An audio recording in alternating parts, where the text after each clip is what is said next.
Salut à tous. Aujourd'hui, on va passer au deuxième épisode de notre feuilletage de Rogue Trader, la première édition de Warhammer 40 000. Aujourd'hui, on plonge dans le book 2, l'équipement, ce manuel légendaire qui regorge d'armes, de véhicules, d'armures et d'équipements aussi variés qu'iconiques. Préparez-vous à découvrir des bolters, des armures énergétiques, des chars et bien plus encore dans un style purement old school. Alors installez-vous bien et explorons ensemble ce qui a fait de Rogue Trader un jeu si riche et unique. C'est parti.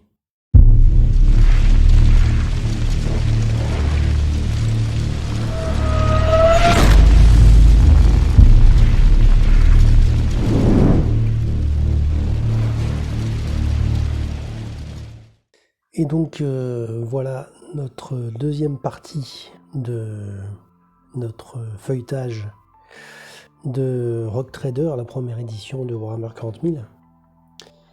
Et donc aujourd'hui on passe au book 2, l'équipement. On va voir ça de suite. Alors déjà, il y a une première chose ici, on parle de technical level.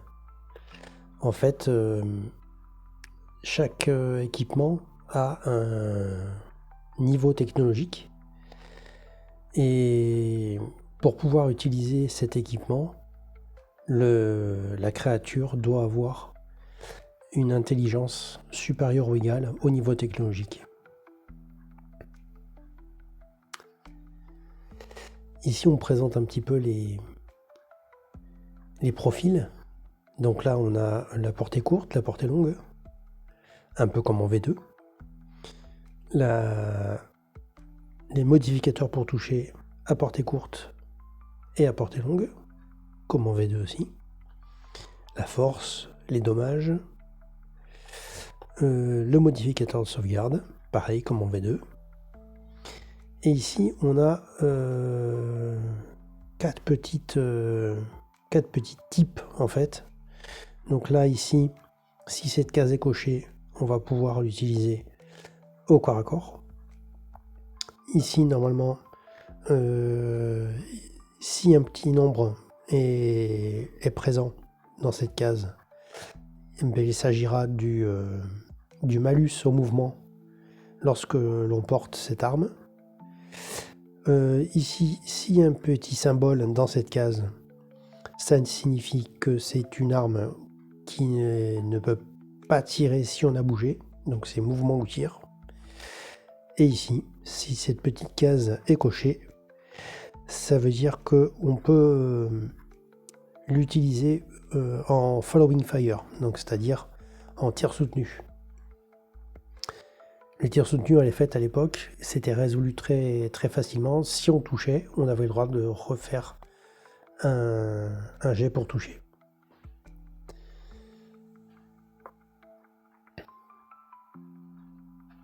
Et enfin ici, une dernière case qui va représenter les éventuels gabarits d'explosion, si jamais c'est utilisé dans l'équipement. Donc ici, on a des petites tables aléatoires de génération d'armement pour les MJ, au cas où, si ça peut servir. Les tables continuent ici. Et on commence avec les armes de base.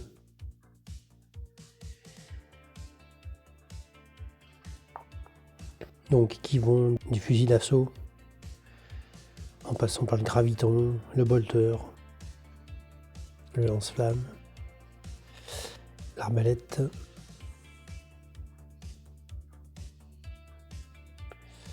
l'arbalète de poing, le fuseur, le mousquet, le fusil à aiguille,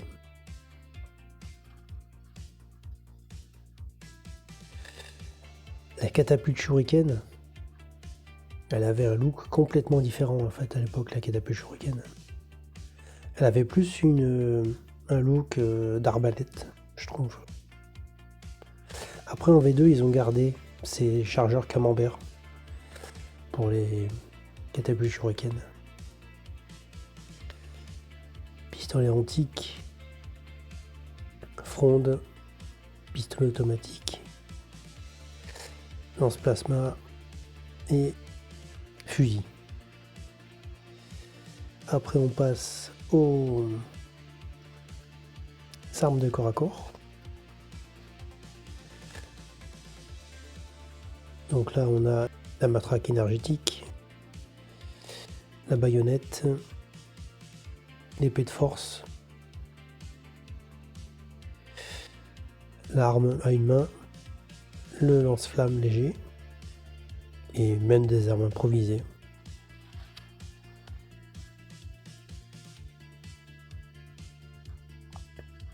Pistolet laser, neurodisrupteur, ça a disparu après en V2.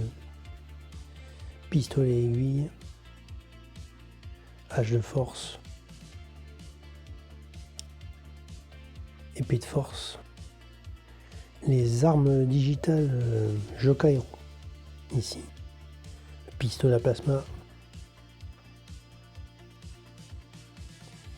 pistolet automatique,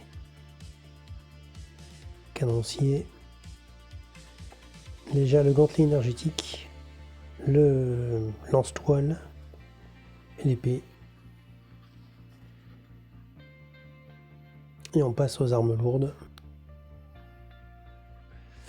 Donc là on a l'autocanon, le projecteur de rayons à conversion,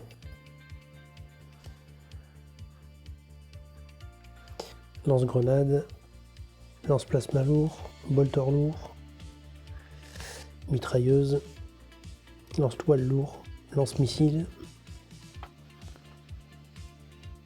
canon laser, multifuseur, multilaser. Et enfin on passe aux armes très lourdes. Donc c'était vraiment des armes de défense planétaire, ça en général. Les macro-canons, les canons en plasma. Ou alors des armes de titan. Donc il y avait quelques exemples, mais... Petite illustration d'Eldar. Comme on avait vu la dernière fois, ils avaient vraiment un look complètement différent. Avec des sortes de réacteurs dorsaux en forme d'aile.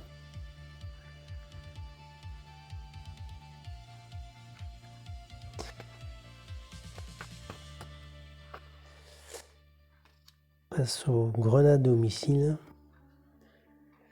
Avec quelques petites illustrations de grenades.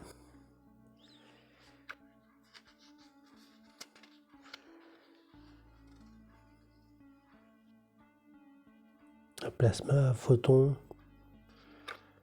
antipsycheur, fumigène, grenade à stase, grenade bactériologique,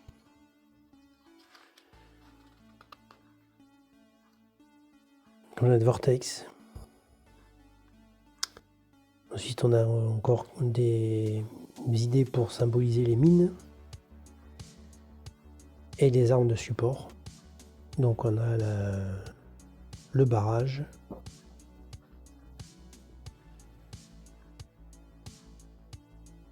la bombe à plasma,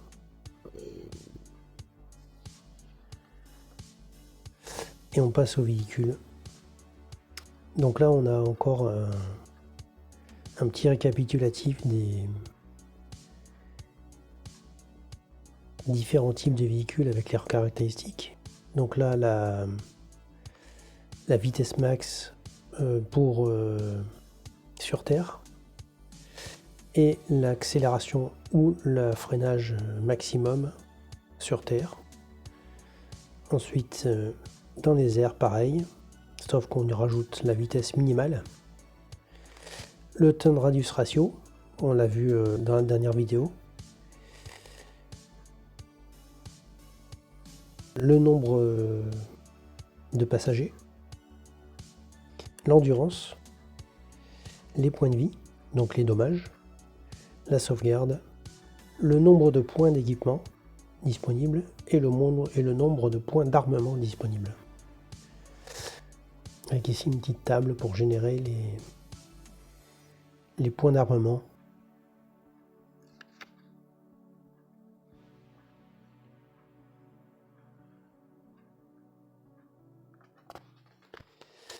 Donc là on a différents types de véhicules, donc les motos,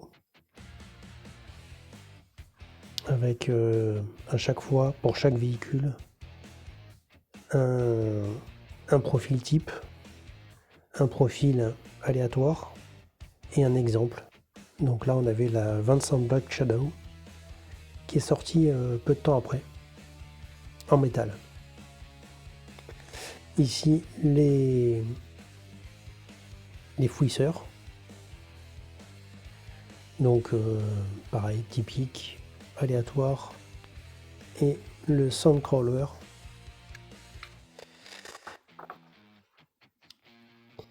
Les volants, avec ici une conversion de maquette pour les Marines. Les antigraves,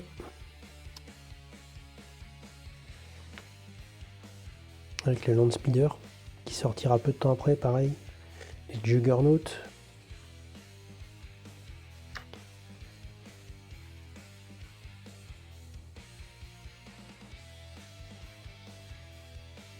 les modules d'atterrissage,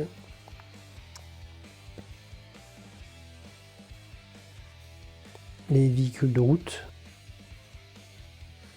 comme par exemple ici une voiture civile typique,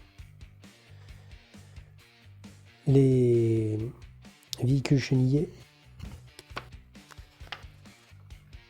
avec ici le Land Raider. Alors contrairement à une idée répandue, le Rhino n'est pas sorti avant le Land Raider, c'est l'inverse. C'est le Land Raider qui est sorti avant. Le Rhino est sorti un peu plus tard.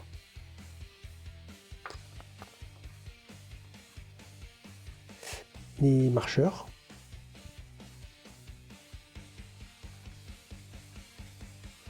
Et on passe aux armures. Donc pareil avec des petits tableaux de génération aléatoire d'armure. Là, un magnifique éclaté d'une armure de Space Marine de l'époque.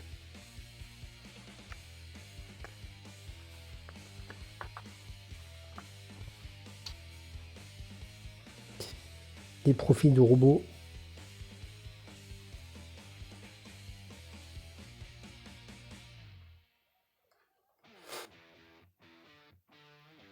Donc des robots anti-graves, des robots à roues, des robots à chenilles et des robots marcheurs. Et ensuite on passe au Dreadnought.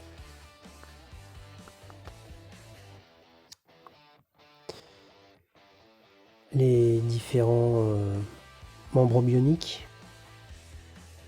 Donc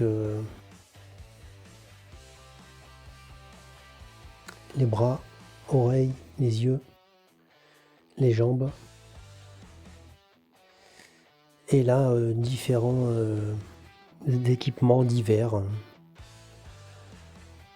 Donc là, ici, on avait des bombbots. C'était des robots kamikazes, en fait.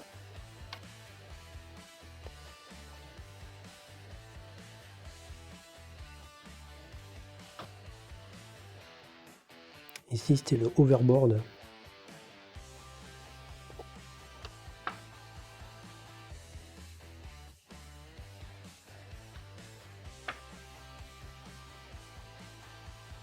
Encore une magnifique illustration.